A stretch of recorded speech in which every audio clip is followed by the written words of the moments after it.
I'm a college freshman now, but this story takes me back to my final year in high school. I had returned home for a funeral last week, and while I was there, something I'd buried in memory came back to life. It started one afternoon during study hall. I was in the school library working on a computer science assignment. My laptop at home didn't have JScreator installed, so I had to use the library's. There were only 2 computers with that software, and someone was already sitting at the other one when I got there. He was different, tall, pale, long black hair covering one eye, an anti-flag tee, ripped jean jacket, Doc Martens. He didn't speak to anyone. I had never seen him with friends. When I sat down, he looked at me like I'd committed a crime. No words, just that stare. I avoided his eyes, rummaging through my backpack. Then, he chuckled, quiet but deliberate, and said under his breath, "Of course." I froze. I told myself he was probably just frustrated with his code. Still, something about his tone, it felt personal. I typed in my login quickly and tried to break the tension. She gives way too much homework, right? I can barely keep up. He didn't look away from his screen. He just said, "You want the answers, don't you?" I gave a nervous laugh. Nah, I wouldn't learn anything that way. Truth is, I would have said yes to anyone else. But there was something in his stare, like he could see straight into my soul. He laughed again, low and unsettling. It made my skin crawl. I closed my eyes for a second just to shake it off. When I opened them, he was gone, but his flash drive was still plugged into the computer. I waited a few minutes to see if he'd come back. He didn't. I figured I'd return it in class the next day, so I took it home and tossed it into a box above my bed.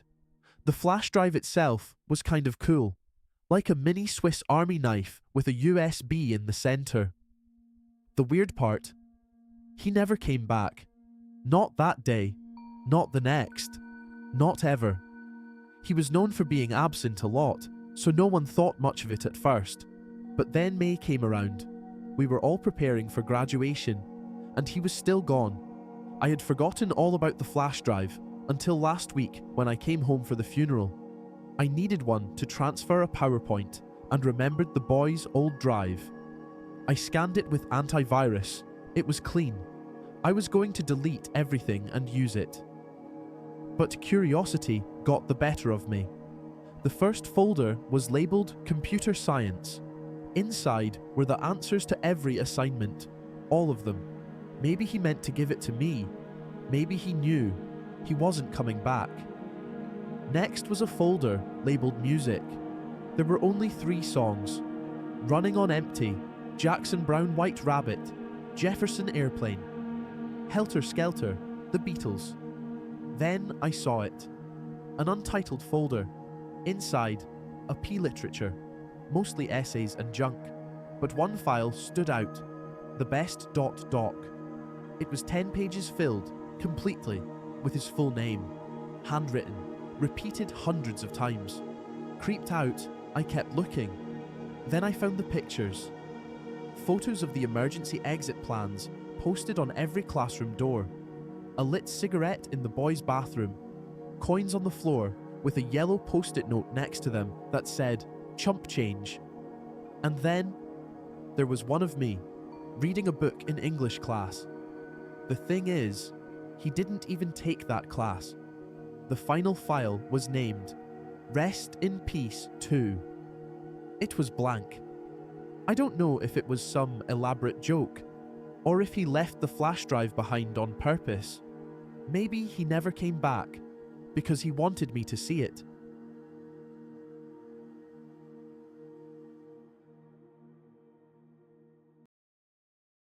This happened a few years ago, when my best friend Ali and I were 12. We've always been into ghosts and paranormal stuff.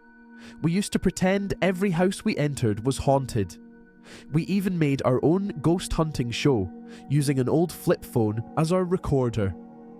But there was one night, a night that still haunts us both. It was around midnight. We were at my house, wired on sugar and energy like most kids on a weekend. We grabbed the flip phone and borrowed my dad's touchscreen phone to record video. Our first real ghost hunt. My basement was old, like something out of another century. At the bottom of the stairs, there was a large storage room. Past that, a medium-sized laundry area. And finally, a small back room. No one ever went in there. Too creepy, too cold. We crept downstairs, hit record, and started calling out, "Is anyone here? Give us a sign." Nothing. No sounds. No flickering lights. Eventually, we gave up and ran back upstairs, giggling. We were so excited to review the footage. At first, there was nothing. No whispers. No movement. Usually, we'd pretend we heard footsteps just to feel like it wasn't all a waste. But this time, we didn't want to fake anything. We were too hopeful. We played board games to pass time, but something was bugging us. So, we watched the video again. This time, we noticed something. There was a shift in the air, a heavy feeling in our chests, and then we heard it. Footsteps, not ours, and behind Ali, a figure, distorted, humanoid, and watching. Its eyes, bright white. They looked straight into the camera, straight into us. We turned the video off and sat in total silence. We never told my parents. We never went into that room again. Even now, years later, we both dream about it. I don't know if it was a ghost or something that followed us home, but whatever it was, it knew we were watching.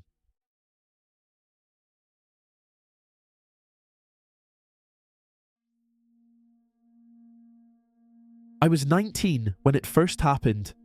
In my room, there's a big storage closet, not with a door and a knob, just a square panel you pull off from the wall. One morning, I woke up and saw it. The panel was leaning against my bed. I didn't think much of it. There were no hinges or locks anyway. Maybe it just fell. The next night, I woke up around 4 a.m. Something had stirred me.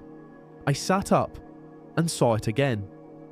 The panel, off the wall, resting against the bed. I started wondering if the frame was loosening. Maybe the hole was getting worn out. I left it like that until morning. Then came the third night. I couldn't sleep, tossing and turning for hours. Then, thump. I didn't even need light to know what it was. The panel had fallen.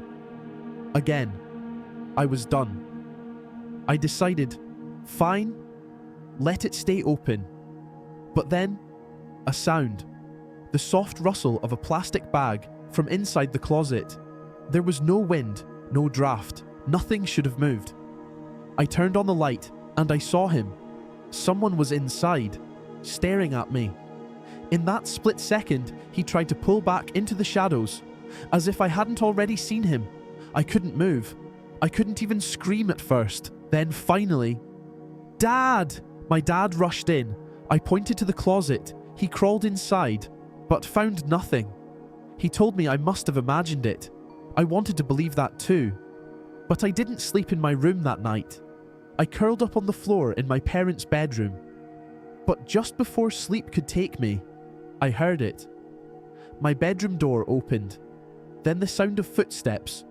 Running down the stairs. Front door slam. My parents heard it too. The next day, we searched the closet again and found a large plastic storage bin. Inside, nothing. But it was big enough for someone to curl up in, and the inside was scratched. Whoever he was, he had been hiding there, watching me, every night.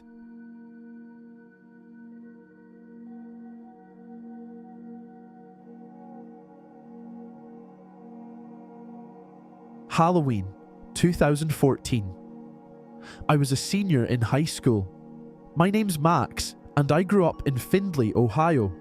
That day, I had plans to run the trails at Van Buren State Park with my friend Ian. I'd recently joined the National Guard and needed to stay in shape. I arrived early at the park and parked my car.